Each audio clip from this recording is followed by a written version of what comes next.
ইতিকাফ করার নিয়ত করি, এতই যে বেশি সওয়াব আছে।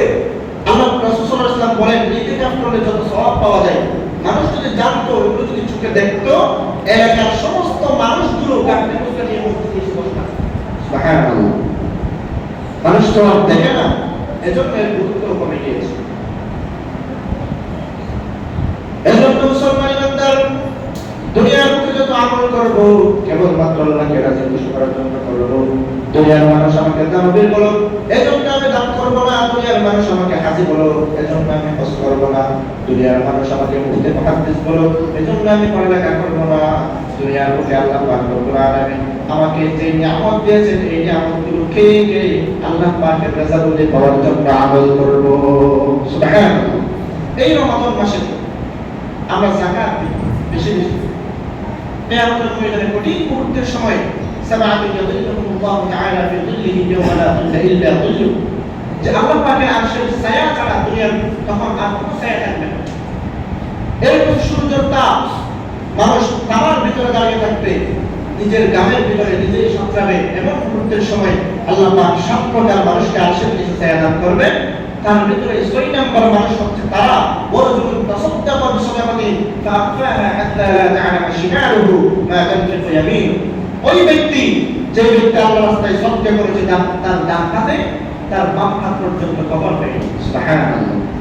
এখন তো ১০০০ টাকা দেওয়ার পরে মনে সন্তুষ্ট চলে আসে, ৫০০ টাকা দিলে কি হলো, ১০০০ টাকা কেন দিলাম? এই সন্তুষ্ট টাকার কারণে আপনার ১০০০ টাকা এমনি বরবাদ হয়ে গেছে। এটার ভিতরে আর কোনো সদকার সওয়াব পাইতেন না।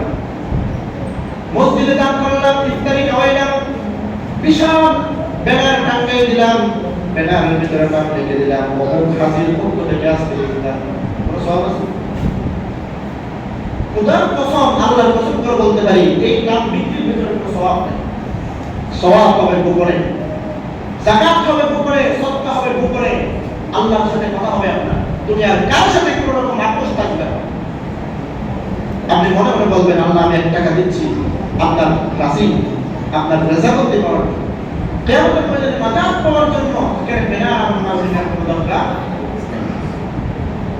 কিয়ামতের ময়দানে ১ টাকা দিয়ে সওয়াবের পাহাড় পেয়ে যাবে। ডাক দিয়ে বলবেন, ও অমুক ব্যক্তি, এই সওয়াবের পাহাড় তোমার। সাহাবে ফেরেশতারা বলবেন, এই সওয়াবের পাহাড়টা হচ্ছে আপনার।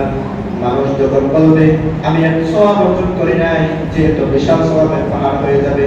ফেরেশতা বলবেন, দুনিয়ার বুকে ১ টাকা দান করেছিলে, আল্লাহ পাক দুনিয়ার বুকে যেমন তোমরা গরুর বাছুরকে লালন পালন করে ১০,০০০ টাকার গরুর বাছুর যেমন তোমরা ১,০০,০০০ টাকা ২,০০,০০০ টাকায় বিক্রি করো, ওই ১ টাকাকে আল্লাহ পাক লালন পালন করেছেন।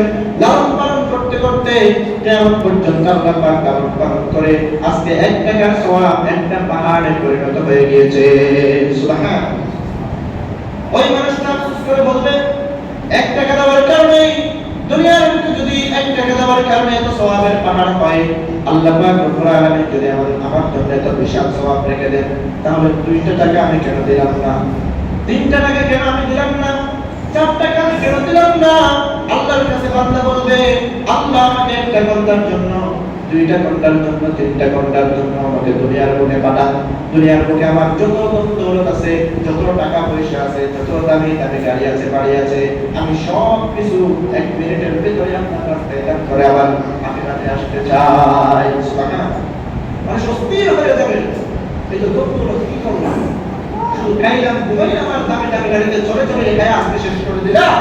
কিয়ামতের ময়দানে তো সমস্ত কবরে যখন যাবেন, এই কবরকে নিয়ে একদিন আপনি চিন্তা করবেন, যেখানে আপনার কোনো আত্মীয় স্বজন নেই, যেখানে কোনো আপনার এলাকাবাসী নেই, বন্ধু বান্ধব নেই, কোনো লাইট নেই, আলো নেই, কিছুই নেই, এরকম অন্ধকার, এই অন্ধকার কবরের ভিতরে আপনাকে হাজার হাজার বছর কাটাই দিতে হবে। ওই সময় যদি আপনার পাশে যদি আপনার বন্ধু হিসাবে নামাজ না থাকে, ওই সময় আপনার পাশে যদি আপনার বন্ধু হিসাবে রোজা না থাকে, হজ না থাকে, যাকাত না থাকে, দুনিয়ার ভালো ভালো আমল যদি আপনার ওই কবরের ভিতরে আপনার পাশে বন্ধু হিসাবে না থাকে, হাজার হাজার বছর জাহান্নামের ভিতরে জ্বলা ছাড়ার কোনো উপায় থাকবে না। আউযুবিল্লাহ। আল্লাহ পাক আমাদের সবাইকে হেফাজত করুন। রাসূলুল্লাহ সাল্লাল্লাহু আলাইহি ওয়াসাল্লাম